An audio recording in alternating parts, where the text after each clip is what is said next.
Hey guys, welcome to TechIn channel. Hope you're doing well. In this video, I'm going to be showing you how to add multiple photos in Pinterest. So let's log into Pinterest first.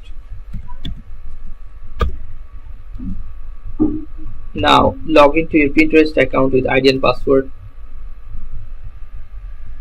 After that, you'll find here on top beside home button this one, create. Click on this and click on create pin. Now you can add pictures here. If you want to add multiple pictures, what you're going to do is you'll find here plus option. Click on plus and again, and how many pictures you want to add, just keep on plus, and you'll find here all of these options to add your pictures. Now just click on this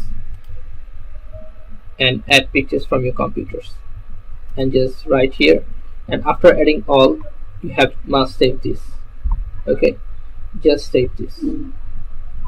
So yeah guys, this is how you can do this. So guys, if you find this video helpful, then please give a thumbs up and don't forget to subscribe the channel. Thank you so much for watching the video.